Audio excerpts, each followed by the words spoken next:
3 ingredients. That was all my mother needed. Before the lamp was fully lit and before anyone pulled on boots, there was already something on the stove. Something that had to carry 6 people through 4 hours of barn work and field chores. No package told her what to do. No measuring cups sat on the counter. She knew by the smell when the fat was ready and by the feel of the pan when it was time. What you are about to see are 10 meals that did the same job, decade after decade. Some will surprise you. One of them will change how you understand this kitchen entirely. Number 10, fried cornmeal. Mush people today boil cornmeal and call it polenta and charge restaurant prices. We called it supper on Monday and breakfast on Tuesday. The night before, a large pot of cornmeal mush, just cornmeal, water, and salt, would set in a pan to cool. By morning, it had gone firm and cold, ready to be sliced and laid into a cast iron pan with a little lard already warming over the stove. The edges would turn gold first, and the crust would form, brown and crackled, while the inside stayed dense and soft. Drizzle molasses over the top when you serve it, the bittersweet running into the crisp, and you have something that held a person through hours of cold barn work. No waste, no second trip to the pantry. Yesterday's supper became this morning's fuel. What your nearest brunch restaurant sells as crispy polenta cakes for $14 was simply what happened when a good cook refused to discard what the pan still held. It survived in kitchens like ours because cornmeal was always on the shelf, pots were always large, and throwing away cooked food was not an option anyone seriously considered. Number 9. Milk gravy on bread. We did not call it white gravy, we called it breakfast, or supper if the day had run long and the pantry was nearly bare. Lard or bacon grease, a spoonful of flour stirred into the fat until it smelled like something toasted, then milk poured in slowly while the spoon kept moving. Thick, pale, slightly salty. Pour it over torn bread and let the bread pull it in. In kitchens across this region, this appeared when the preserved meat was gone and butchering day was still weeks away. It was not a failure. It was the expected response to a lean stretch. Feeding people adequately from what remained was a kind of competence. The bread soaks into the gravy until there are no distinct layers, just a dense, filling plate that smells of warm fat and flour. The modern version shows up in restaurants with sausage and biscuits and a small pitcher of gravy on the side. The original appeared when there was no sausage and the bread was 2 days old. 3 ingredients, 1 pan, 8 minutes. That was the entire point. Number 8, Ribbles and broth.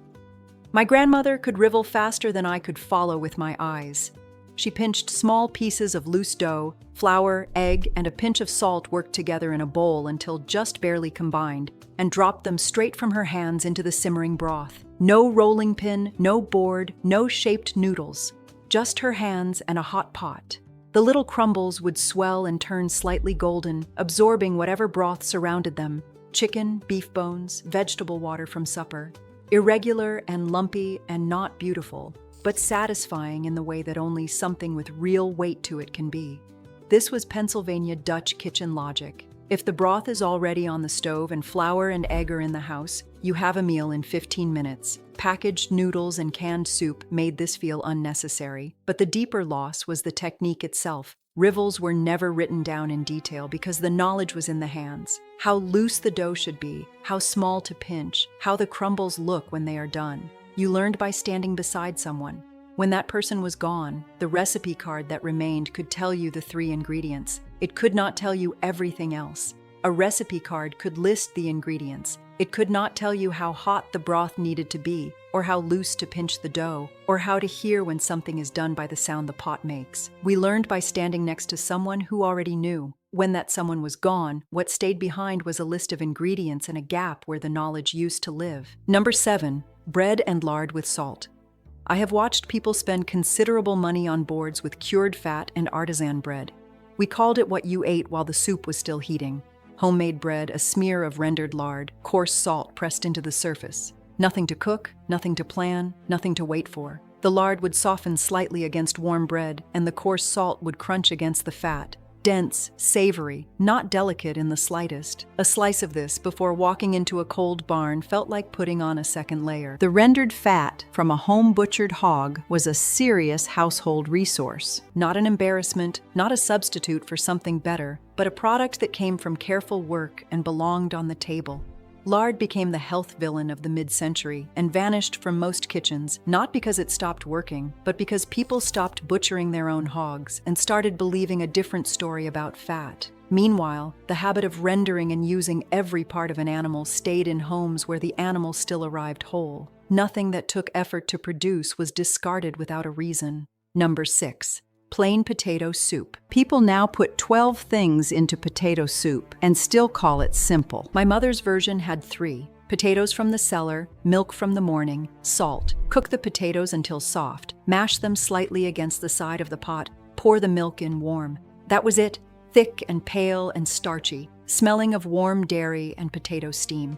Not impressive to look at.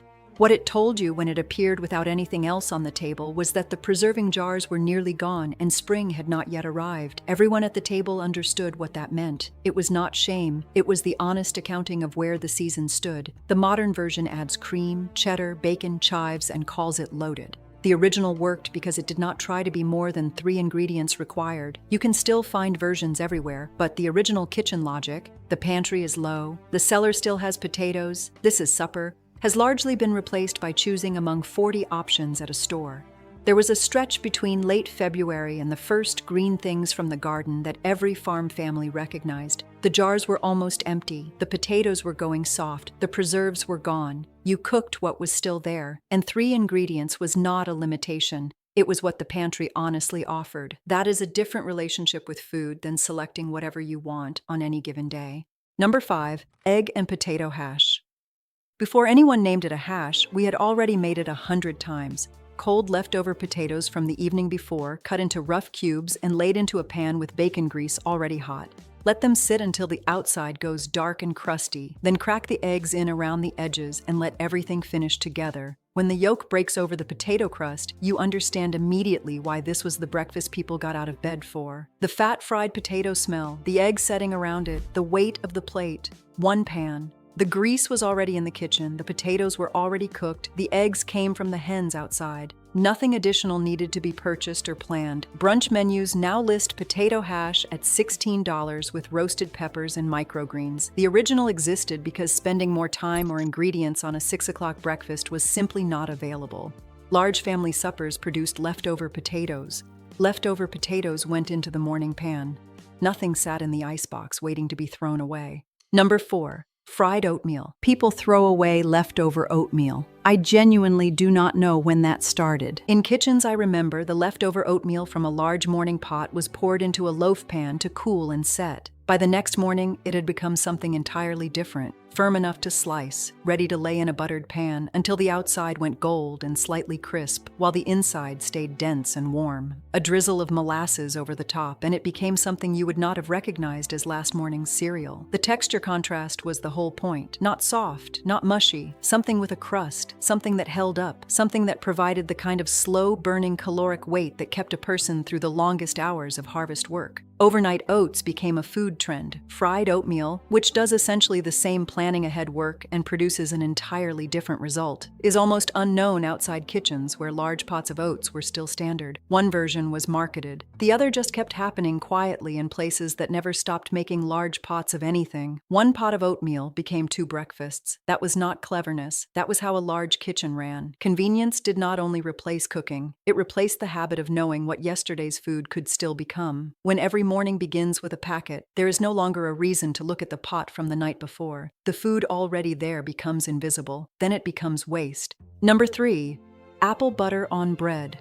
Apple butter was never only something to spread on bread. It was an October day. It was the smell of the kettle from across the yard. It was who brought the apples and who stayed to stir, and whose children ran between the adults, and who carried jars home at the end of the afternoon. The bread was the easiest part. Apples, sugar, and cinnamon cooked down over hours in an outdoor iron kettle, stirred with a long paddle until the whole batch turned the color of dark wood and smelled of spice across the entire farmyard. Thick enough to hold its shape on a spoon, spread over warm bread so the heat loosened it just slightly. Sweet and deep and complex from the slow cooking in a way that no jar from a factory shelf has ever quite managed.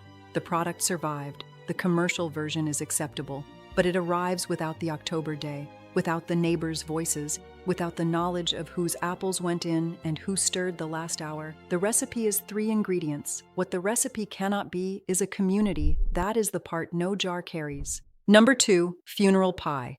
We did not name it for sadness. We named it for when it appeared. When a family in the community lost someone, food needed to arrive at that house. Raisins did not require a season or a garden. They were in the pantry through all 12 months. They traveled without spoiling. 3 things: raisins, water, sugar, cooked into a thick, dark, jammy filling and poured into a plain pastry crust. The filling sets up deep purple-brown, intensely sweet and slightly tart. The raisins plump and suspended in a sticky sauce. Not a delicate pie, not a pie that needed to be handled with care. A pie that could be carried across a field, set on a table, and cut by whoever happened to be standing nearby. Grief interrupts cooking. That is simply true. And the person who arrived at the door with that pie understood that the most useful thing they could do was make sure one thing, at least, had already been done. Modern neighborhoods send flowers. Some send gift cards. The pie, and the obligation to bring it, has largely gone. The raisins are still in most pantries. The understood duty to show up with food is the part that faded. A kitchen that produced meals from 3 ingredients was not a limited kitchen. It was a kitchen that understood exactly what it had: the season, the pantry, the work ahead, and what the people eating needed to be able to do next. That is not a small knowledge. Number 1, johnnycake. This is what my mother made on the mornings when there was no time to think. 3 ingredients: 1 bowl, a hot pan or a quick oven, cornmeal, milk, salt, stirred together into a thick batter and poured onto a cast iron griddle. Some families called it johnnycake. Others called it corn pone. The name changed by region and household. The 3 ingredients stayed the same. The crust develops a hard edge against the griddle. The inside stays dense and slightly gritty, faintly sweet from the cornmeal itself, mild and plain and not trying to be anything except what it was. It smells like corn and early morning and a kitchen that has been warm since before anyone else woke up. It held a working person through hours of cold weather chores in a way that a light breakfast could not. Modern cornbread is sweet and cakey and served beside ribs at a restaurant. The original johnnycake was not dessert adjacent in the slightest. It was fuel with a coarse texture that digested slowly, built from a grain that sat in a cloth sack on the pantry shelf and cost almost nothing. The name survived the shift to commercial mixes and added sugar. The function and the texture are nearly gone from most kitchens. These 10 meals were not recipes kept alive for nostalgia. They were solutions to cold mornings, hungry families, empty pantries, community grief, the hard weeks between winter and spring, and the daily obligation to feed people well from what the farm and the season provided. The discipline to do that, without waste, without complaint, across every month of the year, that was what lived in this kitchen. If any of these sound familiar, if your mother made something close to this, or your grandmother had a name for a dish that looked like almost nothing and held you until noon, or you remember eating something from this list before you had any word for it, leave it in the comments. I would genuinely like to know what your kitchen kept. The johnnycake pan is cooling on the back of the stove. On the counter is a card written in pencil. 3 ingredients, no measurements, no instructions for someone who does not already know. A chair is pulled slightly away from the table. Breakfast is finished. The work is already waiting.